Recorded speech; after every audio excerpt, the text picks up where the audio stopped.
আমাকে বলছে রাজাকার। শুধুমাত্র হিন্দুস্তানের রাজাকারেরাই আমাকে রাজাকার বলতে পারে।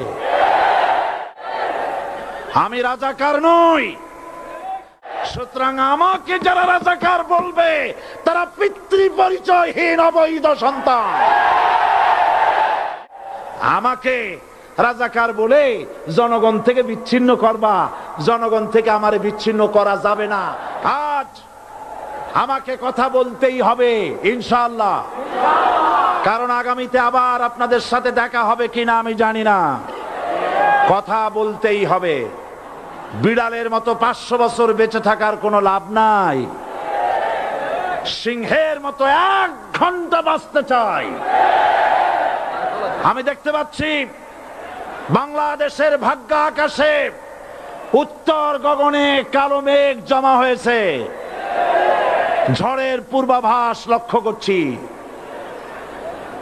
যদি মোকাবেলা করতে না পারেন সক্ষম ভাবে, এমন অন্ধকার গাঢ় কালো অমাবস্যার রাত আসতে পারে যার সুবে সাদেক হওয়া অসম্ভব। সুতরাং আপনারা কি কাপুরুষের মতো কাফের মুশরিকদের গোলামি করে মরতে চান? বিড়ালের মতো 500 বছর বেঁচে থাকার কোনো লাভ নাই। সিংহের মতো 1 ঘন্টা বাঁচতে চাই। তারপর বলছে কি, এরপরে বলছে আমাকে বলছে রাজাকার।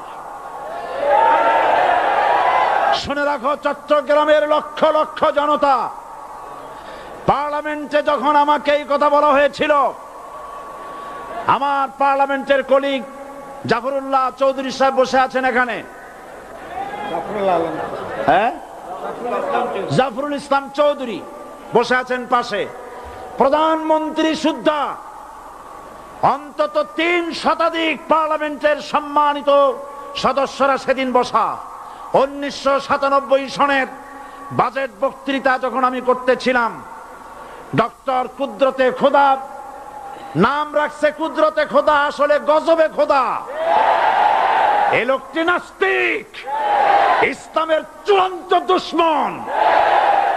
তার প্রণীত শিক্ষা ব্যবস্থার যখন সমালোচনা করছিলাম, ট্রেজারি বেঞ্চ থেকে আমাকে বলা হলো রাজাকার।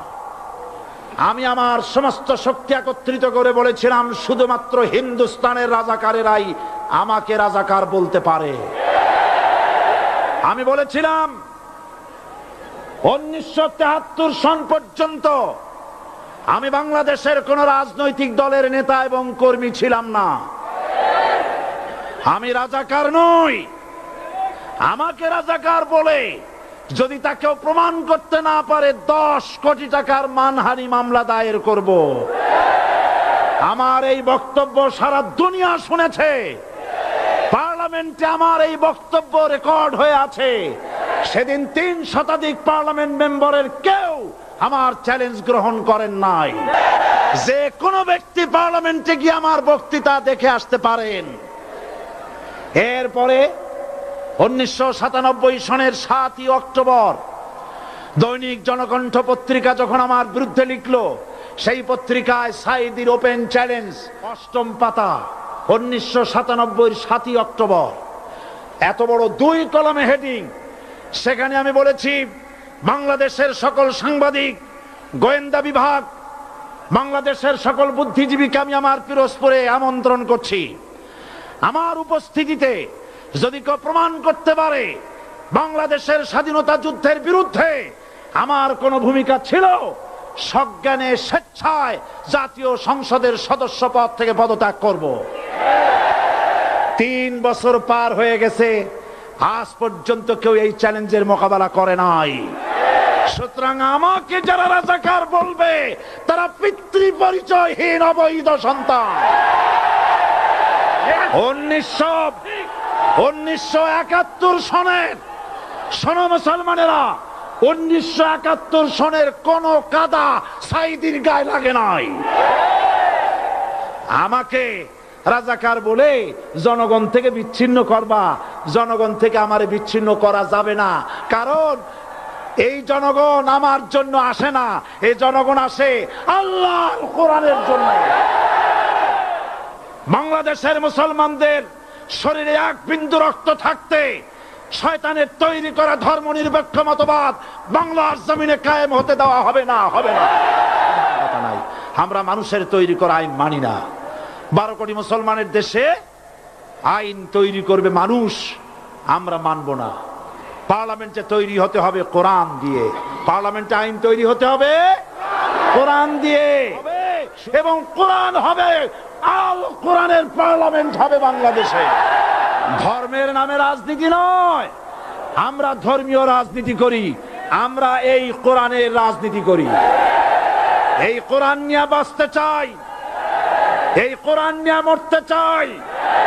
এই কোরআন থেকে আমাদেরকে বিচ্ছিন্ন করতে চায় কাফের বেঈমান মুশরিকেরা। ও আমার জাতি, কোরআন থেকে যারা বিচ্ছিন্ন করতে চায়, তোমরা কি তাদের বিরুদ্ধে জিহাদের জন্য প্রস্তুত থাকবে?